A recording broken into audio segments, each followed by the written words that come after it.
Yo, what is going on, everyone? My name is Nick, or the Notorious Fantasy, and in today's video, we got our week number 10 defenses to stream for the 2023 fantasy football season. We're going to be going over 5 defenses to stream, as well as 4 additional defenses that you guys might be wanting to look to the waiver wire to stream this week. We have 4 teams on bye for week 10, the Kansas City Chiefs, the Miami Dolphins, the Philadelphia Eagles, and the LA Rams. So 3 of the better teams, and the Rams are on bye, which means that the games this week aren't very good, if I'm keeping it a buck with you. But before we can get on into our Week 10 defenses stream, I would like to ask that if you guys are new to the channel and you do end up enjoying today's video, that you please make sure to hit that subscribe button down below. Whether you are new to the channel or not, make sure that you leave a like on today's video. It would help me out a ton. If you want to follow me on Twitter or X, please do so at NotriousFantasy. So without further ado, let's get into our Week 10 defenses to stream for the 2023 fantasy football season. We begin with my number 1 defense to be streaming for week number 10 of the 2023 fantasy football season, the Atlanta Falcons at the Arizona Cardinals. Now, the Falcons defense is currently rostered in 66.5% of leagues on ESPN and 11.1% on NFL Fantasy. So the roster percentage from platform to platform, as you guys all know, could be starkly different, just like in this case, a 50+% difference from ESPN NFL. So if you play on CBS, Sleeper, MFL, any of those other platforms, the rostership or ownership percentage is going to be slightly different. Now, I get, Nick, the Falcons just choked to Josh Dobbs, who got there 3 days ago to play for the Vikings as their second-string quarterback. I get it, right? The Falcons lose 28-31, but the defense played incredibly strong. The defense was rock solid in that game. 4 sacks, 2 fumble recoveries, 1 safety, and 31 points allowed. What more could the defense have done? Did you want them to get a pick 6 or something? Because honestly, that's what the Falcons defense needed to do to win that game. Now, I get allowing 31 points stinks, right? That's not the best. But still, 4 sacks, 2 fumble recoveries,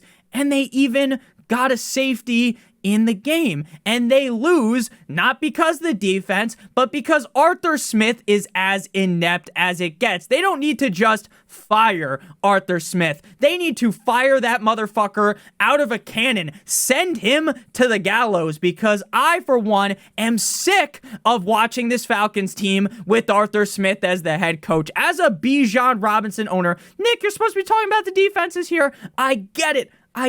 But as a Bijan Robinson owner, it is so frustrating to watch Arthur Smith just bend my team over the table week in and week out. 10 years from now, we're going to see an ad on TV. Call 1-800-ARTHUR-SMITH so you can get a part of the class action lawsuit, because Arthur Smith fucked millions of fantasy football owners. It is ridiculous. I'm recording this video. It is 12:32 a.m. Eastern Standard Time, Tuesday morning, and Arthur Smith still has a job. He still has a job. How has that man not been fired? But again, we're not going to go on some crazy tangent here. We got the Falcons versus the Cardinals. The Cardinals probably will have either Clayton Looney Tunes or Kyler Murray start. I think this will be Kyler Murray's first start. And obviously, things are way better with Kyler Murray compared to Clayton Tune, but it's going to be Kyler's first game back, and he's coming off a serious injury where he's probably not going to be running as much in game number 1. So even though the Atlanta Falcons isn't some top-of-the-shelf defense, they're not the 85 Bears or something crazy. You don't need the fucking 85 Bears defense to beat the Cardinals offense, even if Kyler's the starter. The Browns defense, I get the Browns defense, one of the best in the league. Going up against the Cardinals, 27-0, something light. They eat the W like their name is famous, Jameis Winston. 7 sacks, 2 interceptions, 1 fumble recovery, and 0 points allowed. I don't think the Falcons defense would even hold Clayton Tune to 0 points allowed, but they're going to get after the quarterback, whether it's Kyler or Clayton Tune, and I think they could get a pick or 2 in this game. So the Atlanta Falcons are my number 1 defense to stream this week, regardless of if it's Clayton Looney Tunes. That's all, folks. or Kyler Murray. At number 2, we got the Cincinnati Bengals going up against the Houston Texans at home in Cincinnati. 15% rostered on ESPN for the Bengals, 37.7% rostered on NFL. Now, the Bengals in Week 9 on Sunday Night Football went up against the Buffalo Bills, and they absolutely wiped the floor with them. W 24-18. Honestly, that game felt like a shellacking from the Bengals, but the Bengals did kind of cool off in the second half. They had a couple of crucial drops that ultimately made this game closer.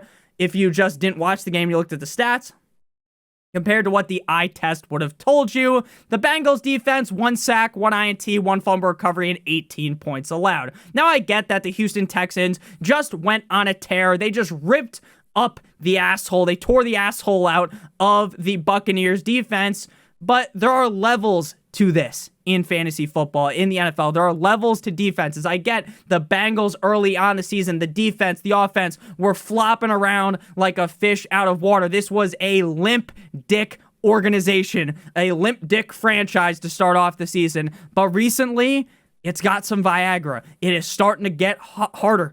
And this is a defense that, again, I get CJ Stroud just put up a miraculous performance, a highlight tape, right? But at the end of the day, that was against the Bucs, not the Bengals. I think if the Bengals take the lead early, the defense is going to shut the door. They're going to subdue any ounce of upside that the Texans have to come back into the game. Now, could the Texans score 21 points? It wouldn't surprise me, but they probably won't, because they just held a much better Bills offense to only 18. Again, the Bucs defense got spit roasted by CJ Stroud. They lose 37-39. Baker has a good game, but it don't even matter. 3 sacks, 1 fumble recovery, 39 points allowed. We all know that the Texans don't have the best offensive line in the league. Now, they're not necessarily just like a turnstile. They don't spread like the Red Sea, Moses style, but they're not that great. And the Bengals defense, again, continues to get better and better week in and week out. And I think this is going to be the best version of the Bengals defense we've seen this season. Going up against a pretty mid-offensive line with a rookie quarterback. While he hasn't made a lot of mistakes this season, this feels like a game where we rip the Band-Aid off, and maybe there's a couple extra mistakes here up against the Bengals. So the Bengals are my number 2 defense to stream on the week. I think you can definitely make an argument between the Bengals or the Falcons as the number 1 defense right now. As I'm recording things, I lean with the Falcons, but again, it is very close. Moving now to defense to stream number 3. To me, there's kind of a tier break between these defenses. At number 3, we got the Viva Las Vegas Raiders versus the New York Jumbo Jets on, drum roll please, Sunday Night Football, baby. You waited all day for Sunday night. You got Aiden O'Connell versus Zach Wilson, the MILF Hunter, and the Jumbo Jets, baby. 50.8% rostered on ESPN, 22.9% rostered on NFL for the Raiders. The Raiders defense, week 9 versus the Giants. You would have thought that this Raiders defense was world beaters. You would have thought this was the best defense in the fucking league. The Browns, the Cowboys, right? That's what we saw out of the Raiders. They eat the W 30-6. They play up against Tommy DeVito, Danny DeVito's long-lost cousin, and extra from the goddamn Sopranos. Moltisante's long-lost brother, Tommy DeVito, right? The Raiders absolutely take a shit on the chest, a Cleveland steamer of the Giants. The Giants' offensive line, literally, I think I could have rushed on in there and sacked Tommy DeVito, the Italian stallion. 8 sacks, 2 INTs, 6 points allowed. A huge W for brand new coach Pierce. Awesome to see. In the locker room, the Raiders were acting like they just won the Super Bowl, like LSU, after they won the national championship against Trevor Lawrence and the Clemson Tigers. The Tigers, because they were fucking smoking cigars in the locker room like they just won the Super Bowl. But I get it, right? It's a shift. You just went from some stooge and Josh McDaniels to potentially a coach that at least knows his head from his ass. So, congrats to the Raiders. And now they get to go against the Jets. Now, the Jets have yet to play tonight on Monday Night Football, so we got to go back to the week prior in week 8 to look at their opponent's defensive stats. The Giants defense, week 8 against the Jets. The Giants lose 10-13. That was a game the Giants completely threw away. 4 sacks, 2 fumble recoveries, 13 points allowed. Now, there's going to be games where Zach Wilson gets a little bit wet in there. He dips his feet in the water and has a pretty decent game. We might see that tonight against the Superchargers. But I think the Raiders defense is better than the Chargers defense because the Chargers defense is straight up dick cheese. So while Zach Wilson might be able to win this game because, hey, maybe the Jets defense gets like a pick 6 or the Jets defense starts playing so well that they're setting them up in field goal range all the time. And then the Jets kind of just poke them to death, right? But at the end of the day, with how garbage the Jets offensive line is, I think Max Crosby and friends are going to get all up in the grill of the MILF Hunter, Zach Wilson. Next up, we move to defensive stream number 4. If you guys have enjoyed thus far, make sure if you're new to the channel to hit that subscribe button down below. And whether you are new to the channel or not, make sure you leave a like on today's video. It would help me out a ton. So we got the New England Deflatriots, the Patriots, versus the Indianapolis Colts in Germany. Guten Tag.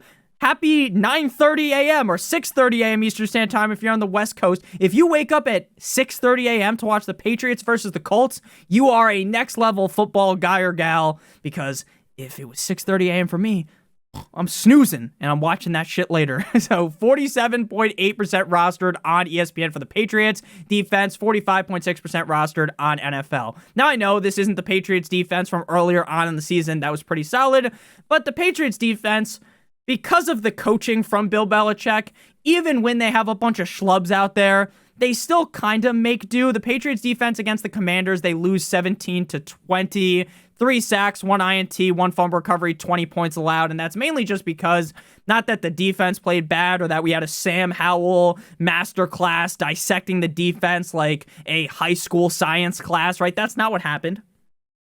It was just Mac Jones couldn't really do much. And that was all she wrote, right? It just wasn't a great offensive performance from the Patriots. And that's something we've came accustomed to, at least this season, as well as last season, unless the Zappinator Bailey Zappi was under center. So, again, the Patriots defense isn't great. It's not terrible. The Colts are a team that, I know the offense was kind of percolating against the Browns, but I mean, they definitely came back down to earth against a Panthers defense that just frankly isn't very good at all. Panthers lose 13-27 to the Colts, but it wasn't the Colts having this great offensive masterclass. It was really that the Colts defense arose them from the deep depths of earth, right?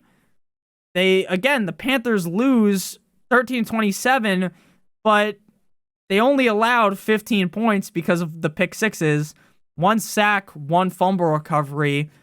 So, again, Gardner Minshew is very hit or miss. We've talked about this a lot this season. Gardner Minshew, to me, is very comparable to Ryan Fitzpatrick.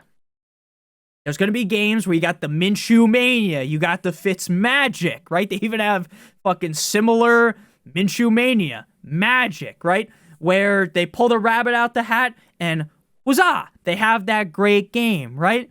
But there's also the games where the momentum starts to go against them. And now they're turnover machines. Now they look like Stevie Wonder in the fucking pocket, right? They can't read a defense like Floyd Mayweather can't read the cat in the goddamn hat, red fish, blue fish, some Dr. Seuss shit. So at the end of the day, while I don't think the Patriots defense are world beaters in these defenses to stream videos, we're really just targeting offenses. And again, I think the Colts offense is an offense that is prone to making mistakes. I think Belichick, despite the defense not being that good, might be able to give a bit of a noogie to little Gardner Minshew. Now we move to defense number 5 to stream on the week. The Indianapolis Colts at the New England Patriots. We're switching this one around. We're switching positions here. We went from the Patriots defense to the Colts defense, and these defenses are very comparable to me.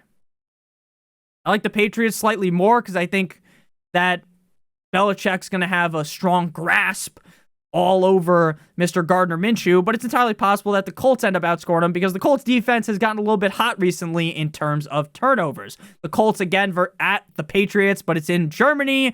10.2% rostered on ESPN, 7.9% rostered on NFL. When the Dolphins went to Germany to play the Kansas City Chiefs, technically at Kansas City, that was a Chiefs home game. They were basically doing the fucking chop. It was a Red Sea, right? There were so many red jerseys in the crowd. It was crazy. I didn't expect that. But that's because Germany has the rights to the Chiefs marketing, right? The Chiefs are able to market in Germany. It's something that the NFL has. Like the Dolphins, they have exclusive rights to Brazil. But in terms of Germany, there's the Chiefs. Another team that can advertise there, the Patriots.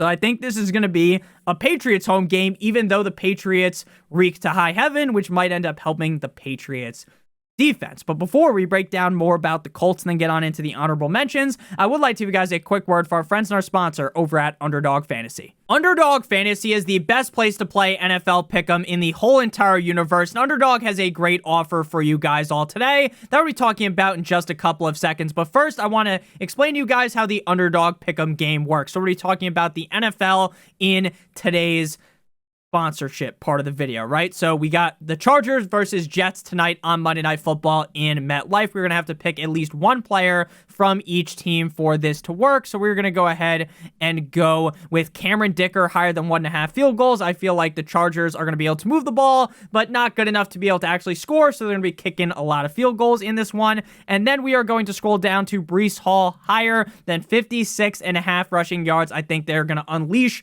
Breece Hall in this game. Now, if both these picks hit, we'll get 3 times our entry fee. If we use 3 picks, it's 6 times.